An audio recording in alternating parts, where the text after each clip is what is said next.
met me yet, my name is Steve's wife, and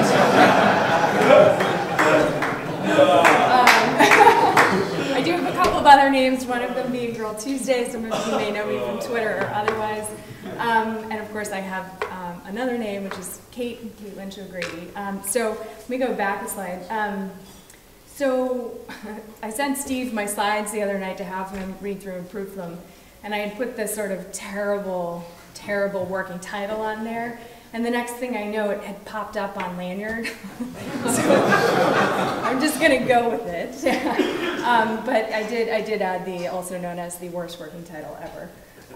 But, you know, to paraphrase Salt and Pepper, Peppa, sorry, I wanted to sort of talk about what sexual harassment is, all of the bad things, and quite frankly, maybe even some of the good things that the tech industry is facing or is maybe even situated to correct. So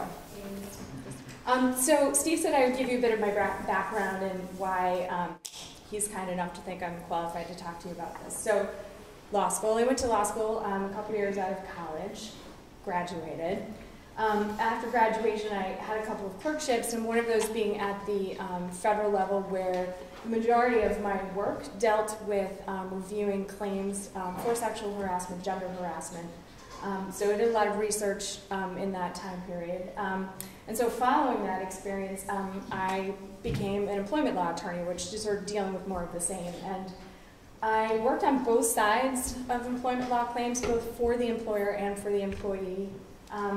It was a fascinating and interesting time, I would have to say, politically speaking. I would have leaned more toward the employee side, and so it was really very beneficial for me to work from the employer side and sort of really understand the mechanics of these types of claims. And then another thing I'm sad to report that I have some experience in is I was rather significantly sexually harassed by a partner at one of the firms that I worked at. So before I go any further, I just want to note that some of the language I might use in this topic in general might be upsetting or uncomfortable for people. If that's the case, please feel free to get up and leave. Of course, if it's terrible, also feel free to get up and leave. I won't do that. But I just wanted to put that out there. So why am I here? I think there's a lot of conversation in around sexual harassment, other issues with respect to diversity, including gender claims and sexism in the tech industry. And because I don't want to keep you from lunch too long, I'm just going to primarily focus on sexual harassment specifically. But in doing so, I want to be clear that I understand that sexual harassment and sexism is not the only challenge, and certainly not the only diversity challenge the tech industry is facing. So even though my topics are narrowly tailored, I also want to acknowledge that I think there's a lot more to this conversation than the overview that I'm giving. And just another point is, when I talk about women, I'm specifically referring to all women of all sizes, races, backgrounds. I think sometimes when we talk about these issues, there tends to be what's ultimately seen as the white woman's problem, and then other. And so when I'm using the word woman, I really and truly mean everybody. So what is sexual harassment, and where did it come from? In 1964, the Congress passed Title VII, which is also known as the Civil Rights Act. And it wasn't until about 12 years later, and I should back up and say that Title VII includes prohibits discrimination on the basis of sex. Courts tend to use sex and gender interchangeably.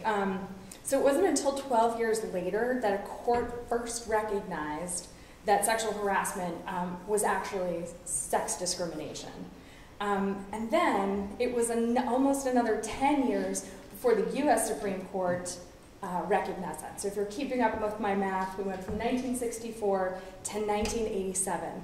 I think there are probably some of you in this room who were not born in 1987, but that's just to give you a sense of both how long this problem has been around, and yet how little the courts have availed themselves to people in need of redress. So I also want to just note, these are the things that I'm not going to cover. I'm not going to talk about specific individuals, specific companies. claims or instances of sexual harassment, gender, or sexism, or claims of gender or sexual violence, for obvious reasons, I hope. But if you have questions after the fact, come find me, and I'd be happy to talk off the record.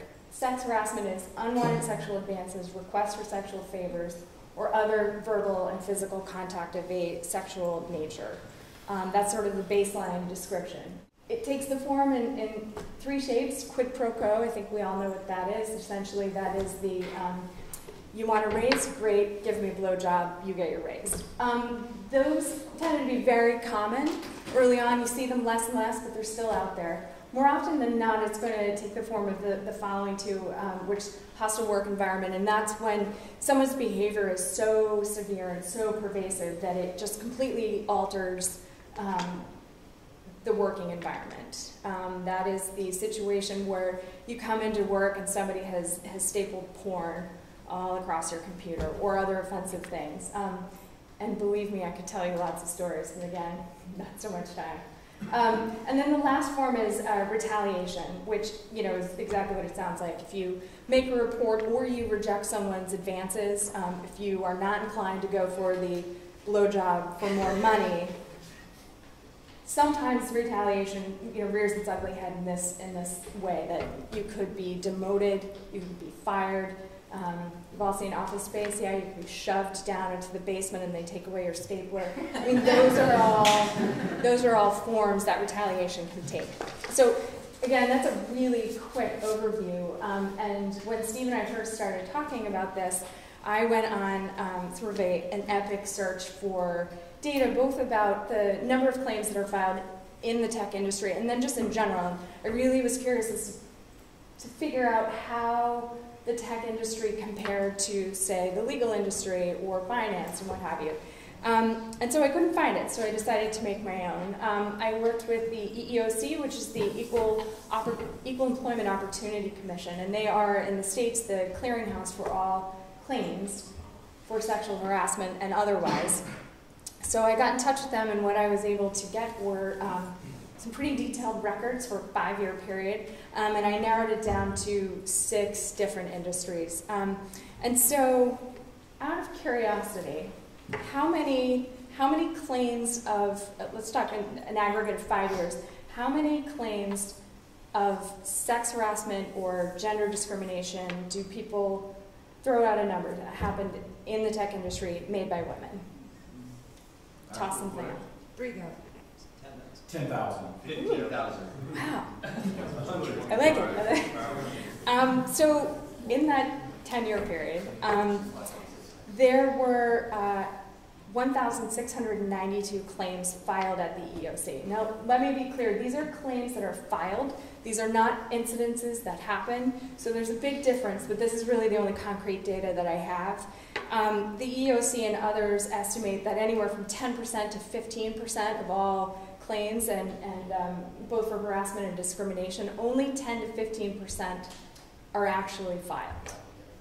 So some of you that were tossing out some of those bigger numbers, I went to law school, so I didn't have to do math, but I think even my math is good enough to understand that we're dealing with some pretty significant numbers. So I broke out the claims by men and women in the tech industry. So you can see the top line there is claims filed by women, and this is over the 5-year period, so starting in 2009 and then ending in 2013, which is the most recent data that we have. So men, of course, on the yellow line, and if you're wondering what that blue line is down there, there are sometimes cases that filed with respect to harassment or discrimination where either the individual has chosen not to reveal their sex, or that it's perhaps not even cogent to related to the claim. So yeah, so men track pretty highly on there as well, but there's no denying that women are dealing with the vast majority of claims. And so then, what does this look like for women in other industries? So even though the green line on the previous slide was women in tech, in this case, this is the tech line. So the top one is healthcare. So the green one along the top is the healthcare industry, followed not even really closely by the hospitality industry. And then tech, which you can see sort of closely tracks the legal industry. So I don't know if this information is surprising to anybody. It was certainly surprising to me when I was putting it together. I really thought that tech was going to be, somewhere in this range. Yes? Is there a way to correlate this to how many people work in those industries? Do you get a better idea? Yeah, that's what I was saying. Like, that information is actually kind of hard to come by. I mean, I think if we use some of the unnamed companies' diversity reports that came out in the last month or so, I think it's probably reasonable to assume, just based on that data, that about 30% of all tech employees, and that's not accounting for what sectors that they work in those companies, but if 30% of those are women, if you go back a slide or so, women are filing 62 to 65% of all harassment claims. But there's no way, these aren't statistics, these are actual reports of people who file claims. I was just going to ask if they were normalized, but that answers the question. Yeah. No, like I said, I don't do math, so. So you said women are about 2/3, so the remaining third are men? Yes. And any breakdown as to whether that's what types of claims those are? Yeah, man versus. Oh, yeah. That information is not readily available from the EEOC. They strictly collect numbers because proceedings at the EEOC are confidential, so they don't typically reveal that sort of breakdown, which would be great if they did. But yes. So you talked about only 10 to 15% of the actual incidents are reported. Mm-hmm.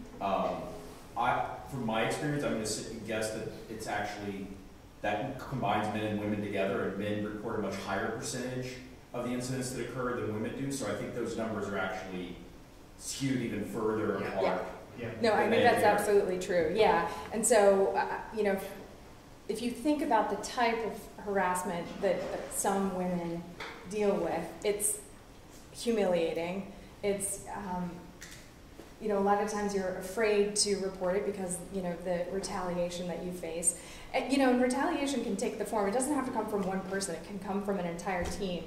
And especially if someone is hell-bent on pushing you out, that form of retaliation can be pretty brutal and it can be quick. And so, yeah, I completely agree. I think that the differential is actually much, much bigger. Other questions? Yeah, one more. Yeah. Do you have the same numbers for men? Sorry? Do you have the same numbers for men? Does the curve look the same? Yes, I do, and actually, next slide. So, I thought of all the things. So on the left, you'll see this is harassment claims by women, and actually, these are all the industries that I mentioned. So there are 6 industries. So again, healthcare being that red line, and again, if you look at healthcare on the male harassment claims, which is on the right side, you'll see again, like TAC, it's not even close.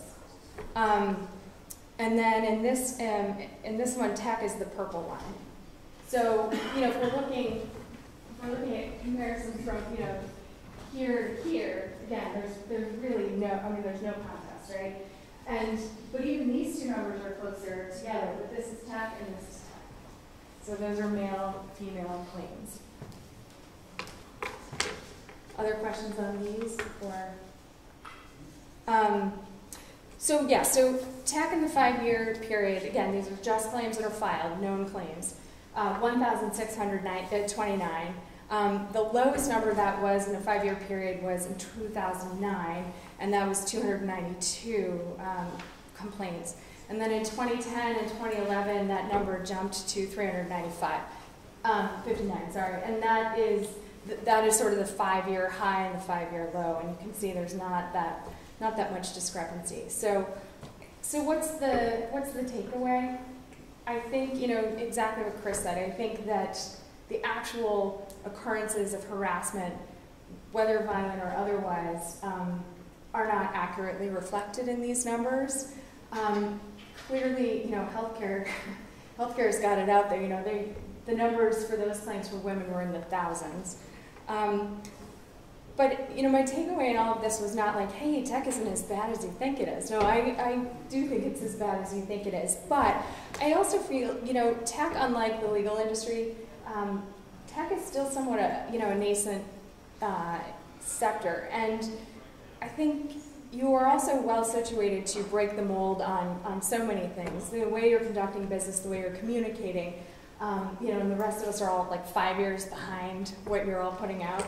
And I think that you can take that attitude and actually apply it to sexual harassment and discrimination of all forms. And think about, how do we construct platforms that are constructive, that people can share information and feel, as Chris said, feel comfortable putting out their claims and feeling like they're safe and they're protected.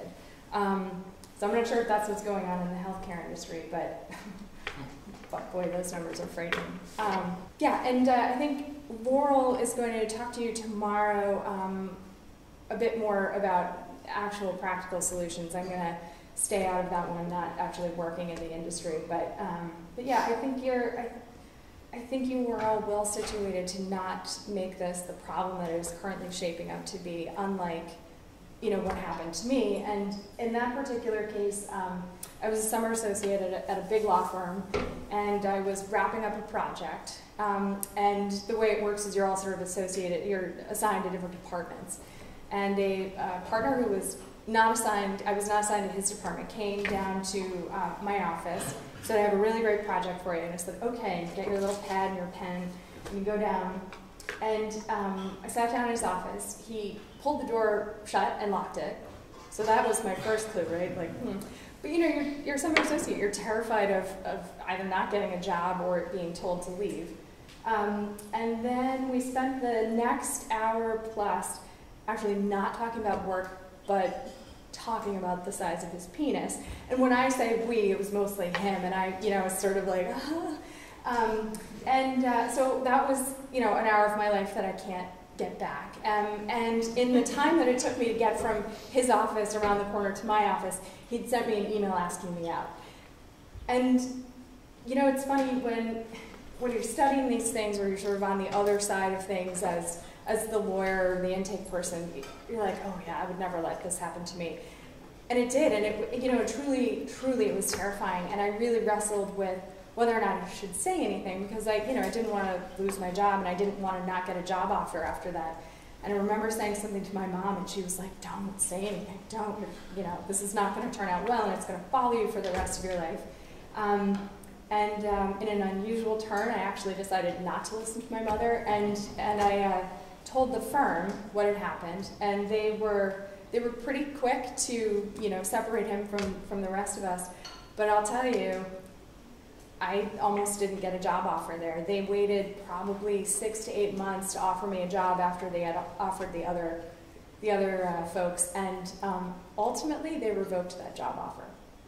So I did the right thing. I absolutely did the right thing. I believe that, but I'm a cautionary tale in some respects that it really does happen. So anything else? I know it's lunchtime here. Yes, Chris.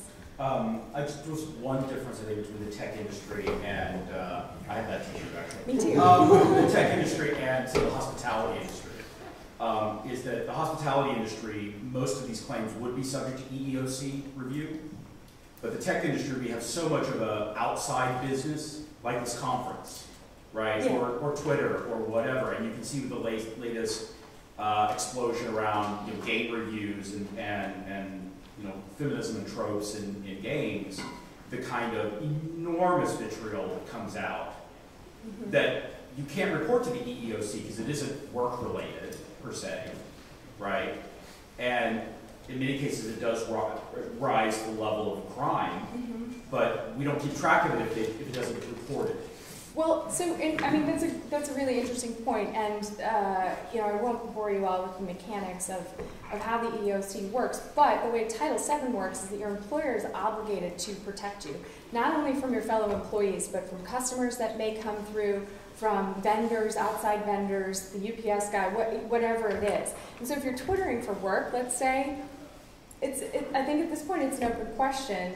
Not in my mind, but I think legally speaking, it's an open question as to whether or not your employer now has an obligation to protect you from those things. What that protection ultimately ends up looking like is, again, still an unknown. But But it's a good question. It's not going to cover you if you're tweeting on your own time or not tweeting with respect to work. Yes. So just one theory question, I guess, is do you think there's any difference in terms of how things get reported in the tech industry, given that most of the workers in the tech industry are experienced at getting your message out, at using Twitter, or using an anonymous message board that is well read, to say something about a situation like this, rather than in reality, a lot of those workers don't have that kind of access or that ability. To advocate for themselves on Twitter, you mean, or any sort of open forum, or even finding information online, right? Finding a way to make a complaint, or finding your companies, right? The tech workers tend to be much better educated and certainly are online. So that's a different way that they can discuss and look for comments. How does that affect, you think, how tech things get reported versus other industries? Well, I think to my less than eloquent statement at the end, I really do feel that availing yourselves of platforms that are, as you say, sort of a normal part of either your day or part of your work, and being able to leverage Twitter or what have you. Again, I think it puts the tech industry well suited and well positioned to begin to handle these and think about these problems in a different way, right? I mean, just watching Mike's talk about cake. So if you're in the restaurant industry or you're an alcohol distributor, you're not going to think of that. Like, why would you? And so, I think you're right that other industries don't have that. They don't have that. I don't want to say support, because I know that's to Chris's point. I know that that's not always what happens, but yeah, I would recommend sort of keep putting things out there, keep protecting one another, and just again know that it happens. I just want to make a point real quick. The code of conduct is sort of great for that. Conference has one. Most conferences do now. Kind of a brand new invention that we've adopted in the tech industry. When you come to a space, it's a safe space, and how you expect people to behave.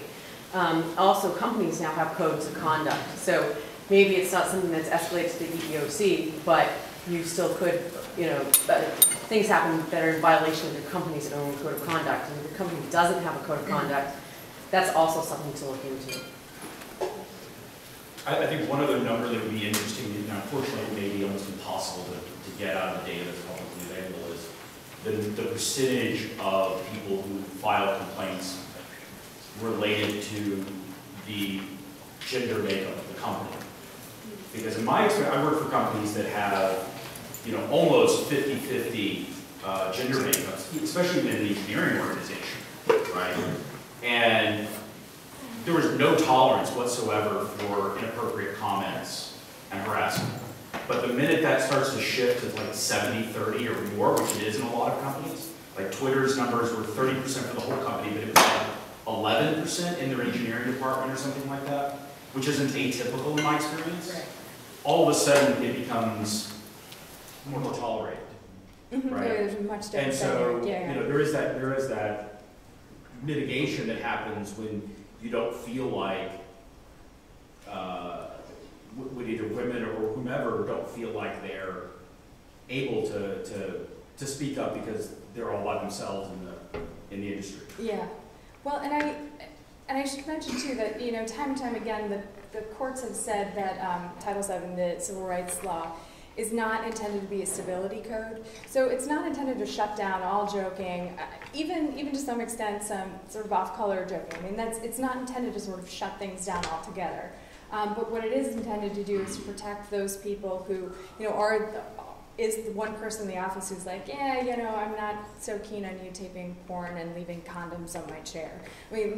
So that sort of, I think then we've extended beyond the bounds of stability at that point. And so that's who it's intended to protect. But in the situation that you're describing, when your sensibility sort of, becomes bigger and bigger and bigger, what you find offensive is no longer, what other people may find offensive. Yes, Mike? So, as I said, Mike, thanks for the talk. I think the topic's great. So, I'm 52 years old. I will say, in the environment that I saw, and probably even participated in, sucked way worse for women than today. I think that there's less tolerance for overt bad behavior. So it's a little bit frustrating, 25, 30 years later, that we still kind of stop, right? We're not good yet. You got a bunch of people at a bunch of different points in our careers here. You've thought about a lot. If you could give us advice, what should we go do to make our organizations better? What would that advice be? Ooh, good question. Well, one of my observations from reading, some of the claims that have come out in recent years, I've noticed that more often than not, the companies that are finding themselves, in some cases inadvertently, in hot water, tend not to have human resources departments. And I'm not advocating for sort of burdensome overhead, but having somebody on staff or having somebody that you can contract out to, that you can talk about these issues so that policies are getting put in place. Because if these things are happening, and we know that they are, what's your recourse if you don't know what the policy is? If you are, the alleged harasser, how do you know whether it's okay or not okay? I mean, you go from, joking with your, 89% all-male engineering crew to, making some similarly off-color remark in the lunchroom, and all of a sudden you're now in hot water. So if I were you, I would take that first step. I know some of you are here with large companies, and you're like, oh my God, HR, God, no. But, I think that, contracting with outside counsel, and it doesn't have to be all the time, check in from time to time. I would definitely not recommend going online and Googling sexual harassment policy and then printing it out. I think you're probably all clever enough to know that, but I just want to put that out there. I mean, that to me is sort of a baseline step. If you don't have it, you really need to start putting it in place. And then the flip side of that, of course, is what good is a policy if you're not enforcing it? And that happened time and time and time again with clients that I would work with. They said, well, but we have this policy. I'd say, well, when's the last time you used it? When's the last time you actually sat down with somebody and said, hey, you can't do these things, and I'm giving you a warning this time? And the number of times, I'm sure you wouldn't be surprised, but the number of times that those policies were unequally enforced creates a whole other problem. It's a whole other new mess at the EEOC and above. If you're, we're going to apply it to this guy, but not this other guy. And what if the first guy happens to be Hispanic or somebody of color? So all of a sudden you're like, wait, so we only do it for black people, but not the white guys who, P.S., make up whatever percentage of that is at some of these large companies. So get the policies, put them in place, and or work with outside counsel from time to time to make sure that you've got the systems in place that you need to have. And then number two, make sure you're following them. I'd add to that, make sure that everybody in the company knows you're following them. Yes. Yeah. Right? Yeah. Because I've seen companies that have quietly, especially happens with executives, they kind of push them slowly out to the company, and they basically get a parachute to leave so it doesn't become a problem. Put out to pasture, that's what we do. Right, as opposed to a willingness to debate. I worked for a company once who was actually a sponsor of this conference, who terminated and walked out of the building a relatively high-ranking person over, actually in this case, a homophobic comment, right? Yeah. And that was very quickly, and this was actually in the late 80s. The dark ages. The dark ages. Well, I'm ahead of the curve of most companies.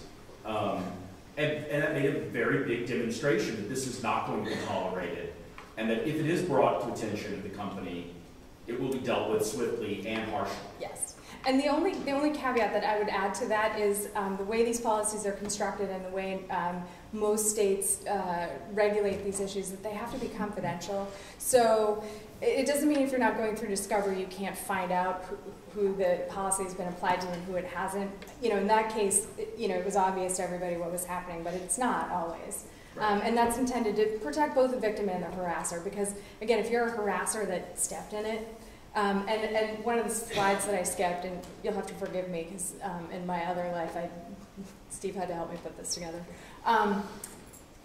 One of them was basically explaining that your intent to sexually harass or not is in most cases immaterial. So, you see a lot of the, I was just joking, I didn't mean to. Sorry, no, doesn't count. And these are the things that people, should be thinking about and, saying, oops, I didn't mean to leave, that hardcore porn on your desk. I don't know how. Doesn't do it. Doesn't do it. Yes. There's pretty good data that the companies that are more diverse, particularly with more women in management positions, have better outcomes. They have better stock market growth and better, if you get more diversity, you get better engineering outcomes. And in the conference arena, just want to call out Jess Humble, who, in particular, that team, they put together Flowcom, and they were targeting 50% female presenters for a brand new conference. And afterwards went back and looked at the reviews, and they ended up with about 45% women. They had better reviews for the female presenters, and they kickstarted a whole lot of women who had never really had the opportunity to present. So just absolutely, when you positively create an environment where it starts to become more balanced, you actually get a better outcome as well. There's no question. And I think the key point that you said was management. Because if you look at the healthcare industry, in particular, I do not have these numbers with me, but the healthcare workers, particularly at the lower levels, like a certified nursing assistant and what have you, they are overwhelmingly sociologically disadvantaged. They tend to have a greater range of diversity with respect to race and ethnicity. And then as you go up the food chain, it gets whiter and whiter and whiter, and maler and maler and maler until you're at the top. So I think, the information that I have there sort of bears out that suggestion, but you're absolutely right. When you tend to see greater diversity at the top, it trickles down. I hate to use that. Yes. I was just going to make the point, since you were back on this graph, I did a quick Google on industry sizes. Yeah. So healthcare and hospitality are both something like 6 to 10 times larger than tech in terms of number of employees. So you shouldn't feel, well, we're doing just great there, because they should be, all other things being equal, they should be a lot higher still than that. So proportionally, tech is not great. And I actually did the same Google search, and I couldn't find any sort of concrete data that I felt comfortable coming and saying, hey guys, there are 300,000 people that work in tech, but there are 2 million that work in the hospitality industry. So I sort of just tried to base it off the number of claims that are getting filed, but yeah, fair point. Yeah, Donnie. Yeah, one of the things that I've run into when dealing with sort of other kinds of abuse is that the really challenging cases, the ones that come up a lot, are made up of lots of small things, hundreds of small things over and over and over. And so I'm kind of wondering, does Title VII protect you from that kind of environment? Or is that one of those things where you're sort of, it's hostile environment, but it's not that, So, basically yes is the answer to that. Title VII sort of protects people sort of at all ranges, and particularly hostile work environments are actually almost exclusively made up of what you were just saying. It's a lot of little things over time. And so it's when they just become unbearable, sort of in totality, that you're looking back and you're like, oh my God, how have I been putting up with this for years? And a lot of times it can be, it doesn't have to be, something really horrible like, again, I'm using real life examples. It doesn't have to be coming into your computer every morning and seeing someone writing slut in lipstick on your monitor. So, like that in and of itself is like, oh God, that sucks. But when it happens every day for 2 years, and it does, again, you're sort of like, oh, should I make a big deal about this? Because it's not the, hey, I left a used condom on your chair. But, when you sort of look at them all together, it creates exactly that. So, yeah. Yes, sir, James. Well, just one thing I'd like to see from the industry is, there's this kind of thing, women should not be so angry. I see a lot, and They should be a lot more angry. it really makes me angry, because the level of abuse is really disgusting, and we're building platforms that make it way easier. And if you look at the kind of stuff that someone like Feminist Frequency, or someone that's willing to stand up, or Shanley, who a lot of us know, and it's like, oh, she's too angry, but there's a reason for that. And I think that as men, we do need to kind of go, well, actually, that anger is very justified, and when we hear it, we shouldn't shut off and go, this is something angry I'm not going to listen to. There's a reason for that. Yeah, I think that's toxic too. She lashes out at people and treats it like a weapon. Well, It's over this. but anger, I think, is justified. I'm not saying, you know, oh, everything Shanley does is right. I'm just saying they're angry people, and I think they're angry for a reason. If you look at the abuse that people are taking, it's easy to shut yourself off. I don't, you know, I'm not looking at the comments on Tumblr or whatever. Yeah. You know, but if you go and look, it's unbelievable. It's unfucking believable, the levels of abuse for women that actually do stand up and say this is unacceptable. I can't find a single man who's ever been threatened with rape, death, murder of their family, etc., over saying something on Twitter. Continuously, every By day. hundreds of people are willing to say it with their name associated with it. I'm sitting in your driveway. Like, those are some Right. of my favorites. I mean, that's something that I always tell people, the definition of privilege is the thing you don't know you have. Right? Yeah, absolutely. So if you don't know you have it, you probably do. Well, and sort of, you know, the end of that is not believing when people are saying, this just happened to me. Being like, really? Are you sure? It's never happened to me. It's, yeah. Right? Just stop saying open the kimono and correct people who do, and I'll be happy. Well, and the thing is that you've got to call people out on their BS and their abusive behavior and their death threats. And quite honestly, people like Twitter need to make it possible. Make it easier. Well, yeah, make it possible to report people. So, yeah. Well, I should be able to report somebody for that kind of oh, no, yeah. death threats against somebody else. Yeah, right. And yeah, and before I get to your question, I was just going to note sort of to that point is thinking about the vocabulary that we use to describe women. And, you know, I hate to dredge up Sheryl Sandberg, but she's been the most vocal about it recently. But, you know, this notion that women are crazy or women are angry or they're emotional. You know, this sort of this wide range of vocabulary that by itself seems, you know, fairly innocuous, but all of a sudden you're applying it to be like, oh, she's crazy. You don't want to talk to her. Don't want to work with her. She's angry. So, I mean, that's another. You can see it with the different women, slut, men, stud. Right? One's a positive connotation, one comes with a negative connotation. Though factually, they probably come with the same underlying thing. Always the case unless the man is being called a girl or he's effeminate or two. So. Right. And it's, well, I was going to say, one little thing that I've struggled with how to deal with is, and I see this in meetings, not where I work today, but in previous companies, where a woman in a meeting, it's an engineering meeting, she'll offer this great idea, and it'll just kind of get ignored, and then some man in the meeting will make the exact same comments. That's a great idea.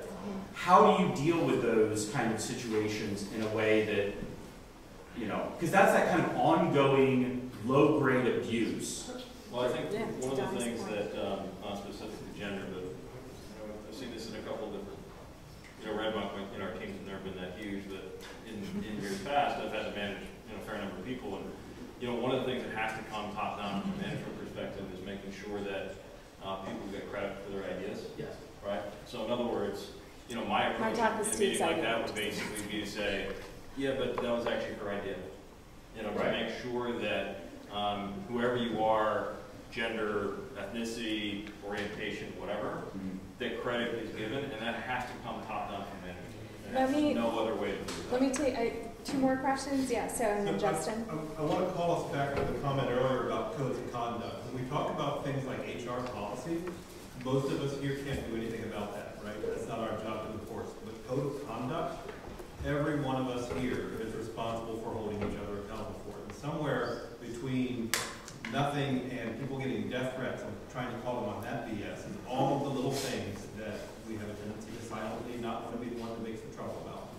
And actually, I completely agree, except I would differ on just one point, which is you should be enforcing your policies. They are yours to enforce. So if you see somebody who's really struggling, talk to them, offer to talk to HR for them. So, I mean, these are your policies. You should avail them, you know, you should avail yourself of them, but also, you know, for other people as well. And if you see things that aren't being enforced or policed, you know, that's your call to make too. Justin. So, and I think a lot of us in here sound like we're talking about how like we see how everyone else is getting this wrong, and we want to. I want to take a second to actually be self-critical of this room right now, and especially actually a year ago. You were talking about having HR. I think there's a lot of cases of not even coming close to that. Yeah. I think the most applauded talk that I remember a year ago here was how it's the best idea ever to have no managers, which doesn't actually work out very well in the end. Yes. And so, you know, you have to have someone whose job it is to deal with things. And, you know, HR, you know, that's a couple steps beyond a lot of people we're talking about. Yeah, which is why, you know, I was suggesting you can also, you know, work with outside counsel to sort of, you know, to have the same effect. But at some point you need to realize that when you are 50 people strong, 100 plus people strong, 200 people strong, yeah, I mean, there are traditional aspects of business that might be a good idea to start pulling in. So, Steve, what do you want? Is there a couple more questions? But I'm also happy to. She's here for the whole time. Find her. Questions? Can we have one last question? Yeah. Because, and there's one. Shouting about this. Right. There's one there. Right. Yeah, I was going to shift the comment that you made. The comment about Shanley. I think the point is that we need more diverse voices, because not everyone can listen to hers. That doesn't resonate. That tonality doesn't resonate with some people. So more voices. More voices are great, and we'll take one question. Oh, I was just going to say, you know, I've worked in the tech industry for over 20 years now, and personally, I think it's gotten a lot better. But then again, I'm also 20 years older, so maybe I'm not back in my 24-year-old self. Maybe it would be slightly different, but I think it's definitely gotten better. I think a lot of that has to do culturally. I think a lot of it has to do with the fact that I don't know how many, you know, really heavy lawsuits have come down on some companies, but I definitely know in my company, I feel like they are so worried about it that we get tons and tons and tons of stuff. So that's great. You know, really ridiculous videos and things like that we have to sit through. But I think in a way, though, it makes everybody, I think, a little bit more sensitized to it, so that's good. But I'd also say just sort of culturally and things like that, it's really important, I think, looking back at the times where, I mean, awful, really horrible things back when I was in my 20s were said and really bad. But in a way, what made it better is also knowing that the guys that I worked with sort of had my back and were supportive. And so I think when somebody's going through something like that, it's also really good to kind of, you know, step up and be like, you know what, we don't think that's cool at all. You know, from now on, you know, I worked at Pratt & Whitney, and you know, some guys were making some really awful comments in the lunchroom to me, and all the guys that I work with lunch were like, we're never going to that cafeteria again. From now on, we're always going to go to this other cafeteria. We think it's better. It doesn't have a lot of the shop guys in it, so we're going to go here. And so it was just nice to feel like, you know what, it wasn't just me feeling like, oh my God, I'm going to have to go to this cafeteria, and I feel really uncomfortable going there, you know, but everybody went, and we switched cafeterias, and we went together, and that was important. And I would suggest the next step to that for any of you who are dealing with similar situations, make sure you tell those guys not okay. I mean, it's amazing. What your team did is amazing, and I applaud it, especially, as you say, given, you know, however many years ago it was. But truly, the next step is, you know, get the word out. Not okay, you know, and that's. Steve, your wife is awesome.